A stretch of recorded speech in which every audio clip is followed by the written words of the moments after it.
Quels sont les leviers d'action possibles pour augmenter la fréquence d'achat des clients en boulangerie?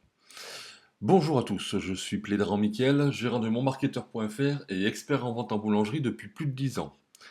Aujourd'hui, je vais vous expliquer les actions possibles à mettre en place afin d'augmenter la fréquence d'achat de vos clients en boulangerie. Donc pour commencer, on va se rappeler ce qu'est un chiffre d'affaires et comment on le calcule. Donc, l'opération simple pour calculer un chiffre d'affaires, c'est quoi? C'est le nombre de clients, donc là 1000 pour l'exemple, multiplié par la fréquence d'achat, donc c'est le nombre de fois qu'un client unique vient en boulangerie, et multiplié par le panier moyen. Bon, là, dans l'exemple, ça nous donne 450 000 euros. Donc, les chiffres, c'est pas important, c'est surtout pour vous donner les mécanismes et comment ça fonctionne. Après, si vous souhaitez mettre vos chiffres à vous dans les cases, il y a pas de problème, vous pouvez vous amuser à faire ça. Si vous le souhaitez aussi, on a un simulateur qui peut, en fonction de votre panier moyen et de vos tickets jours, calculer à peu près le nombre de clients uniques que vous avez parce que c'est assez difficile à calculer en boulangerie étant donné que vous n'avez pas de fichier client.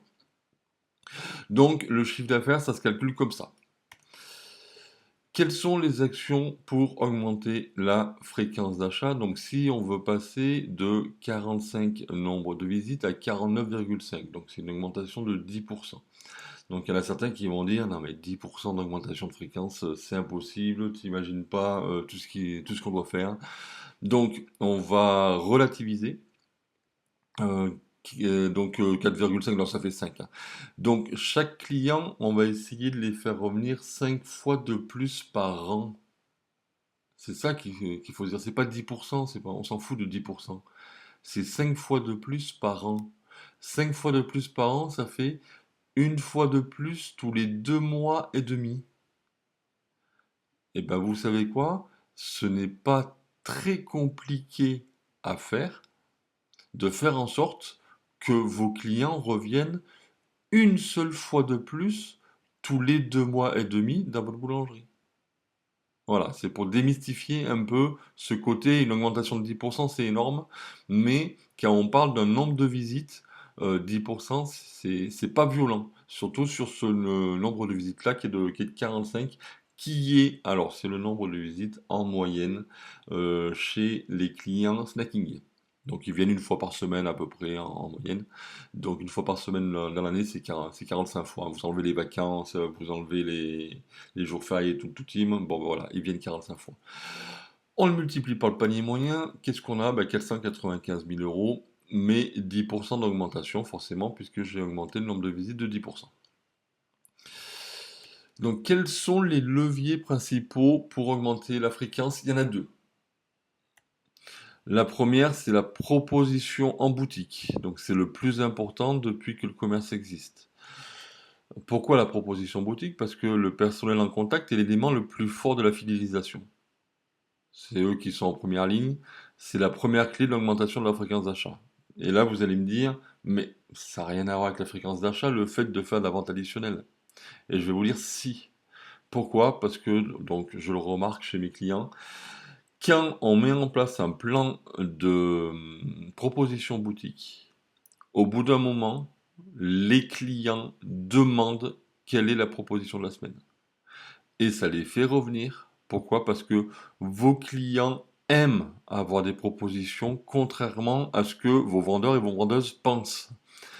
Donc les clients aiment avoir de la proposition quand ils sont dans leur boulangerie préférée avec leurs produits préférés, que leur boulangerie leur propose un nouveau produit ou une offre spécifique sur un de ses produits, une de ses spécialités, ben ça lui fait plaisir.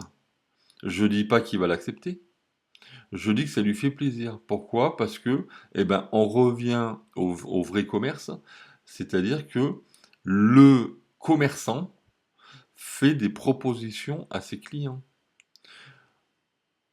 Le client qui rentre en boulangerie et pour acheter du pain, bon ben c'est pas normal qu'il ressorte qu'avec du pain.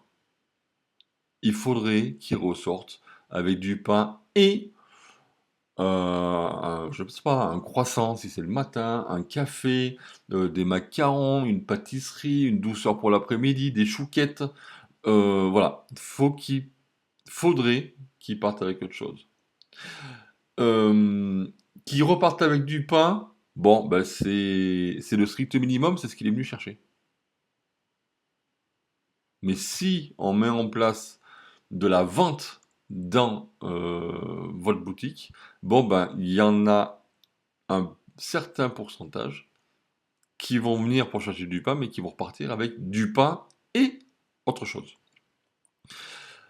Donc comment, ça c'est la première clé de l'augmentation de la fréquence d'achat. Comment on fait pour travailler les propositions boutiques? Eh ben, il faut une fiche produit qui simplifie l'argumentation en boutique, donc une fiche produit qui est écrite pour aider les vendeurs et les vendeuses à la proposition.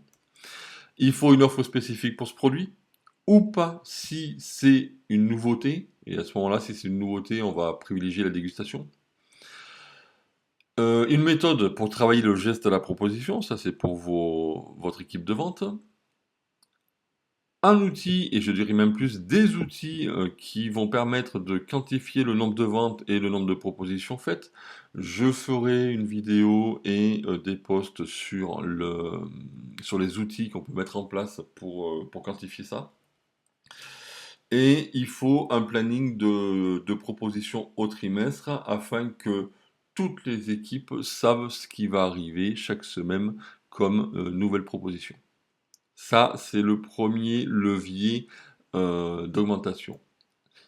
Et évidemment, pardon, une supervision pour encadrer le process, l'adapter si besoin et le faire grandir. La supervision, c'est normalement le ou la responsable boutique qui récupère les nombres de ventes et le nombre de propositions faites et qui, en fonction des résultats, va adapter le discours, adapter, voir avec le vendeur, les résultats de chaque vendeur, comment il fait sa proposition et l'adapter pour qu'il en fasse déjà, parce qu'en règle générale, ils les font pas s'ils sont pas suivis. Et si malgré cela, ils la font, peut-être que ils la font mal ou pas correctement. Donc, premier levier. Deuxième levier, ça va être la relation client via la fidélisation. Donc, la relation client, c'est quoi? C'est d'utiliser vos clients en les fidélisant, en leur envoyant des propositions commerciales pour les motiver à revenir. Donc ça, c'est la deuxième clé de la fréquence d'achat. Les propositions commerciales, ça se travaille comment? Donc, il faut un fichier client qualifié, SMS et mail. Et là, je sais que beaucoup d'entre vous, les boulangers, vous n'avez pas de fichier qualifié. Donc, vous avez peut-être une page Facebook, peut-être un Instagram, mais donc quand vous postez sur votre page Facebook ou sur votre compte Facebook, bon, l'algorithme Facebook fait en sorte que il y a à peine 10% de votre audience qui voit votre publication et elle n'est partagée au reste de l'audience que s'il y a des premiers commentaires et de premières réactions à votre premier post. Donc ça c'est un algorithme spécial sur Facebook et Insta. Donc, vous n'avez pas un fichier client qualifié si vous avez juste une page Facebook et un compte Insta ou même un TikTok maintenant. Un fichier client qualifié, c'est nom, prénom, SMS, adresse mail, afin qu'on puisse pousser vos offres par campagne de mail ou par campagne d'SMS. Il vous faut un catalogue, bien sûr. Il va vous falloir un planning annuel d'action commerciale.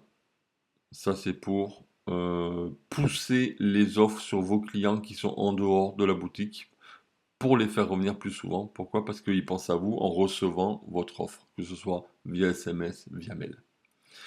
Et vous pouvez aussi utiliser maintenant les nouvelles technologies comme le click and collect. Le click and collect, qui, contrairement à ce qu'on pense, tout le monde pense que le click and collect est fait pour que les clients puissent commander à distance. Alors, oui, mais c'est pas son but premier. Le but premier d'un click and collect, et là je voudrais que vous m'écoutiez bien, c'est de pouvoir discuter avec vos clients qui sont en dehors de votre boutique pour les faire revenir plus souvent et les faire consommer plus ou mieux. C'est le premier but d'un click and collect en boulangerie.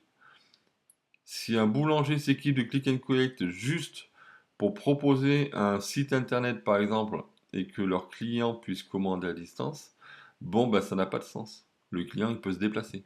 Et quand je parle de click and collect, je parle bien d'une application mobile click and collect au nom de votre boulangerie. C'est le seul moyen pour équiper vos clients de votre propre application, pour pouvoir leur envoyer des notifications afin de les faire revenir plus souvent et les faire consommer plus ou mieux. Donc voilà, c'est ce que je pouvais vous dire pour l'augmentation de la fréquence d'achat. Eh bien écoutez, j'espère que cette vidéo vous a été utile et je vous retrouve pour une autre vidéo. Et en attendant, c'est à vous de jouer.